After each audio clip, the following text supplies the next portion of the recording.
السلام عليكم. ما كيصدقلكش البغرير، اجي تبعي هاد الطريقه، كوني متاكده مليار في المية انه غادي يصدق ليك بجميع النصائح.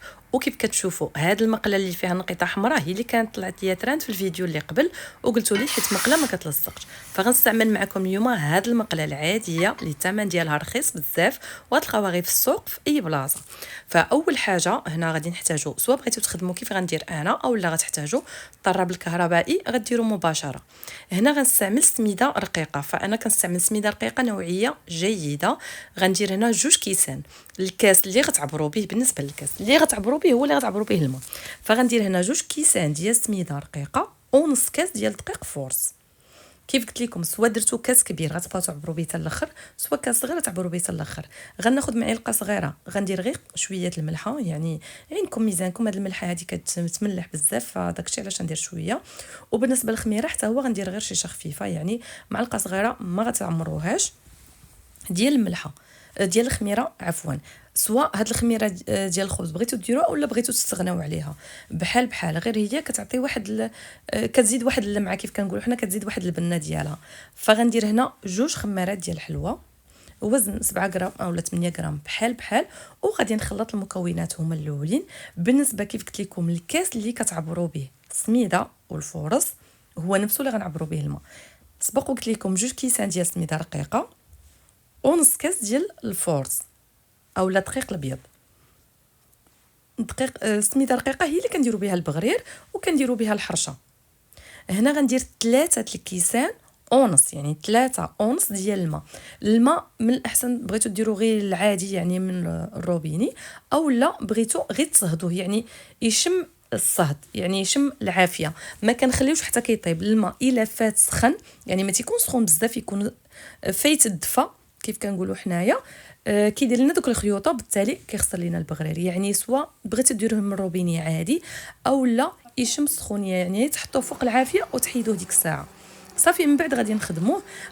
بغيتو تخدموا بيديكم تخدموا 10 دقائق، بغيتو ديروا الطراب غديروا 2 دقائق، يعني 2 دقائق والفوق.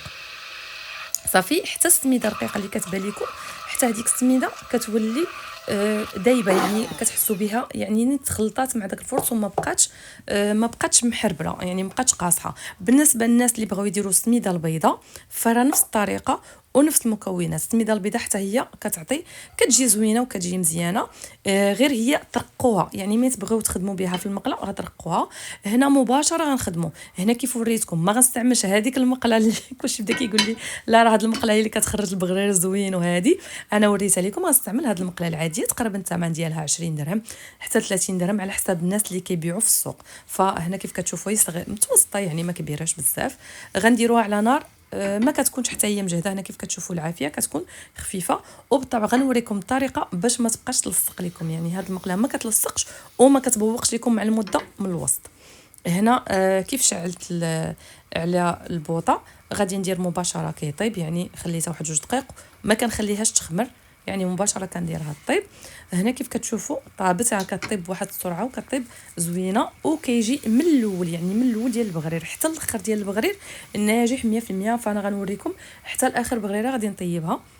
هنا كيف كتشوفوا صافي طابت هاد البغريره، غادي نحيدها وغادي ناخذ هاد المقله هادي. هنا كيف كتشوفوا صافي انا نحيدها من المقالي. هنا درت 2 باش كنزرب شويه. هنا شوفوا يعني بديت كنطيب. غناخذ هاد المقله وغنديرها في الماء اللي تيكون بارد. الماء بارد تحطوا بحال هكا شي طبسيل ولا شي حاجه، وغتبقاو ديروا فيها البغرير، سواء درتوها في الظهر ديالها او لا درتوها في الوجه اللي كنطيبوا فيه. بحال يعني بغيتو تحطها على الظهر ديالها وديروها في الماء بارد، او لا بغيتو تغسلوها في الوجه ديالها. ما كنديروهاش في كل بغريره، كنديروا 2 بغريرات 3 تبان لينا بدات بحال هكا تبدا تكحل بشويه، وكنديروها في الماء. صافي يعني كنتمنى ان يكون شرحت لكم مزيان. هنا كنطيب ومره كندير. هنا كيف كتشوفوا انا قربت نكمل البغرير، نفس النتيجه غيبقى حتى الاخر. صافي هنا غادي نطيب غندير المقله بالطبع. فكيف قلت لكم مره غادي ندير المقله في الماء، سواء درتوها في ظهرها سواء درتوها في الوجه ديالها. غنبقاو نطيبوا حتى الاخر، يعني صافي هنا كيف كتشوفوا راه قربت نكمل البغرير ان شاء الله. والنتيجه بالطبع راه بحال بحال. وان شاء الله الا تبعتوا هذه الطريقه وبالطبع المكونات فراه غيكون البغرير ديالكم ناجح 100%. بالنسبه للمكونات، الناس اللي كيسولوا على المكونات فغنخلي لكم اسفل الفيديو هو نفسهم اللي درت في البغرير اللي قبل، والحمد لله يعني الفيديو راه وصل لملايين ديال المشاهدات. والناس سولوني حتى على سميده بيضاء، فغندير لكم السميده البيضاء باش تاكدوا انها راه نفس الطريقه ونفس المكونات، يعني راه ما كنزيد ما تنقص.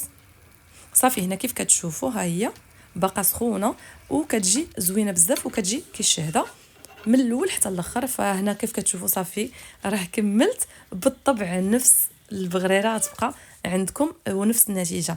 راه غير تبعوا المقادير وتبعوا الطريقه، راه النتيجه 100% ناجحه ان شاء الله. صافي وهذه هي النتيجه ديال البغرير. كنتمنى ان الطريقه تنال الاعجاب ديالكم وانكم تجربوها. فهنا غادي ندير هذه البغريره الاخرى غادي غير صغيره بزاف كيف كتشوفوا. وانا كنبغي البغرير يكون رقيق، نتوما تقدروا ديروه شويه غليظ، انا كيعجبني البغرير رقيق. والمغرفه اللي خدمت بها مغرفه صغيره على حسب المقله اللي خدمت بها. وهذه هي النتيجه. انا درت كاس صغير ومغرفه صغيره. الا بغيتوا تضاعفوا المكونات جربوا المره الاولى والثانيه حتى كتبقى تنجح معكم وتعرفوا ديزاستيس وتعرفوا كيفاش تخدموها، ومن بعد ديروا اللي بغيتوا. كنتمنى الفيديو ينال الاعجاب ديالكم، ما تنساونيش من الدعاء ديالكم. الى اللقاء.